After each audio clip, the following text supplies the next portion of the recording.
Hi there. So my name is James Beamel, and I am the lead instructor for the Health 1100 class here at UVU. If you're watching this video, it either means that one, you are a new faculty member, or two, you are a current faculty member and you're just looking for kind of a refresher on how the course works. If you're a new faculty member, welcome. We definitely appreciate you being willing to teach the class for us. It really helps out for our department in that.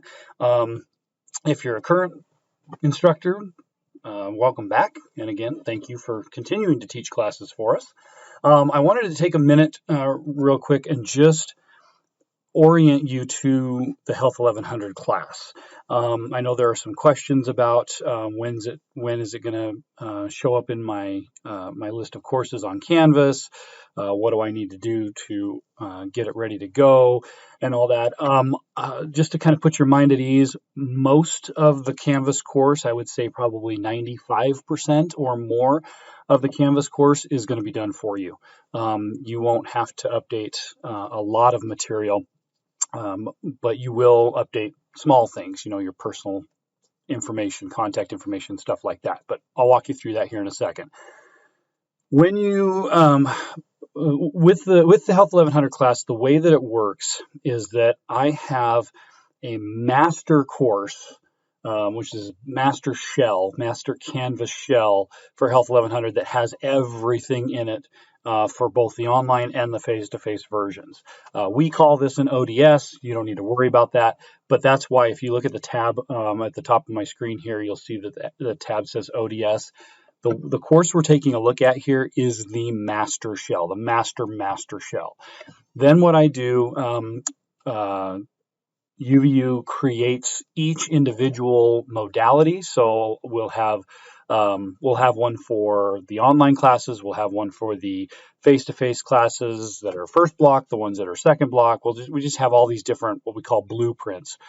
And then I roll this material into those blueprints. I remove the things that you won't need for your specific course. So for example, if you're teaching an online course, I'm going to pull out the face-to-face syllabus. I'll make all those little adjustments. And then once all of that's done, we will push that into your Canvas page. And so your Health 1100 will automatically be populated. You won't need to roll anything over. It'll automatically be there. And then you can go in and make the small changes. So let me just walk you through the class real quick. And again, keep in mind, this is the master. So yours might look a little different, but the basic setup is the same. So on the main page, the main course page, this is what it's going to look like. Your semester will be listed here. Your modality will be here as well.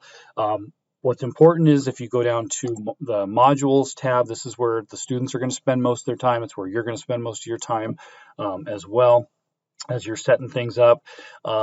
The first box has some instructor helps, some support materials for you. The students do not get to see this. So this is just really FYI, okay, some things that you could use. Definitely pay attention to that first link, the semester start checklist.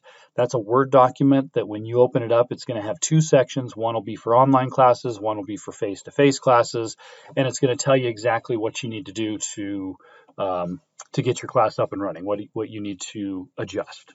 Okay, so make sure you go through that checklist and make sure everything is up to date. Then as you scroll down, you have the textbook box here. The thing about this course is that the students don't go out and buy the textbook. It's called inclusive access or day one access. And what that basically means is that when they paid for the class, when they paid tuition and fees, they paid for the book at that time. And so it's automatically available. They automatically have access to the Health 1100 textbook. And that's the first link you see here. Pearson eText 2.0 for Health, the basics, that's the book. And so they should be able to click on that. It'll ask them if they want to go ahead and open it in a new window. And when you open it in a new window, assuming everything is running properly, we allow our cookies here. We allow our legal policies if that shows up. But that should then open up the textbook. And it's going to open up to chapter 2A because that was the last place I was at, but it should open up for them right here on the cover page. So inclusive access, textbook is already included. They don't need to go out and buy that. The next box is where the students are going to get started. The course orientation is going to be on here. You'll see certain things like, syllabus, online courses, syllabus face-to-face. One of those will be gone in your course. Where do I stand online? Where do I stand face-to-face? One of those will be gone on your class as well. If you're teaching a face-to-face class, how to study for quizzes, midterm, and final exam, that'll be gone if you're teaching face-to-face, because you might be using different questions in that. If you're teaching online, you're using the standard midterm and final and quizzes and all that. So this link will be active in the online courses. So what you'll go in and do, you'll go into, for example, the syllabus here with the online course. You'll go in and look for the highlighted information. Add your name, your primary form of contact. You'll update that information on the syllabus, and then there was a highlighted section here, but this is actually highlighted for the students, not for you. And it's going to talk about the class, all the point values, everything's already listed out, the grading and all that stuff. Again, a highlighted section for the students regarding the midterm project. They only do one midterm project, by the way, and I'll talk about that here in just a second. But on the syllabus page, really the only thing you need to adjust is the instructor name and the contact information. Now, while I'm on the syllabus page, let me mention something real quick, because I want to talk about cafeteria style. This class is a little bit different in that students don't have to do every assignment. So every module is going to include a quiz and 2 assignments. And they don't have to do all 3 of those throughout the semester in order to get an A in the class. So grading is based on points, not percentage. And that's going to be a really important thing to remind your students of as they're getting close to the end of the semester in that. Or if you have somebody who's really lagging behind in the class, they're not doing much, they may be looking at percentage, which shows they're doing really good, but they're not completing anything. The points is what matters. So cafeteria style course, they can choose the assignments they want to do. They can do as many or as few as they want until they reach the point value that they desire. If they only want to get a B, if you scroll down here, they only need to do for the online course, they only need to do 374 points worth of work, and then they can stop.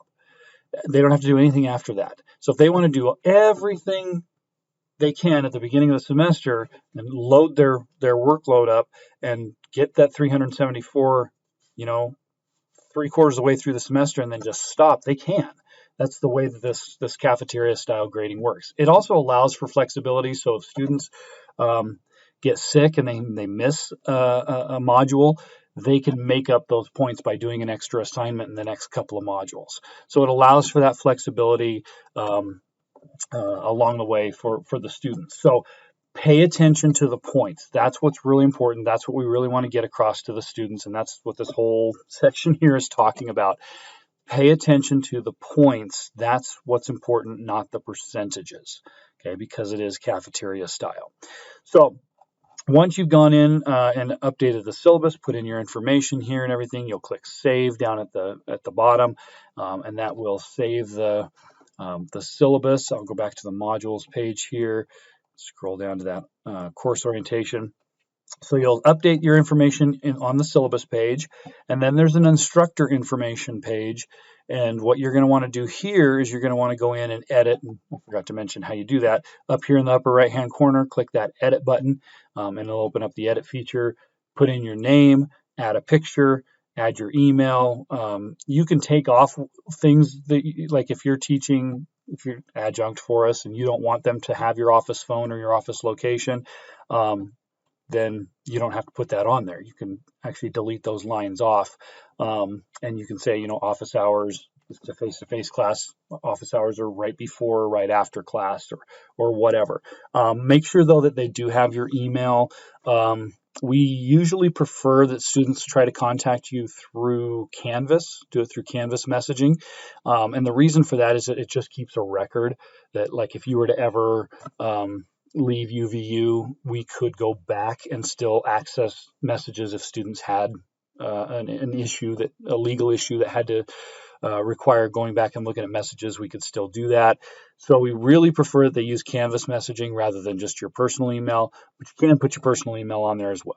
Usually what I do is I put my personal email on there, and then in parentheses, I say preferred method of contact is Canvas messaging. You can do it however you want. It's totally up to you. You'll update the contact information. You'll throw in your own welcome statement. Welcome to Health 1100. We're excited that you're here. Here are the things that we're going to be talking about or that you're going to be learning about this semester. Let me know if you have any questions, clarifications on the syllabus, things like that.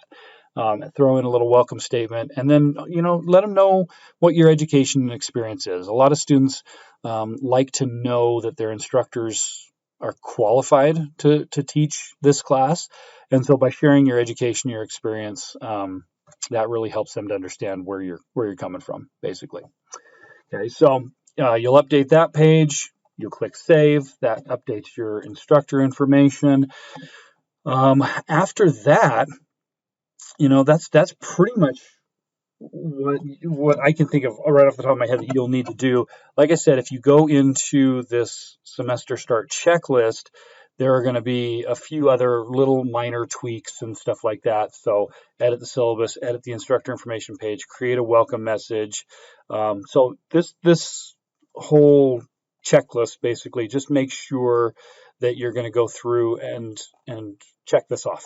Just make sure at the beginning of every semester you go through this checklist and make sure everything is up to date.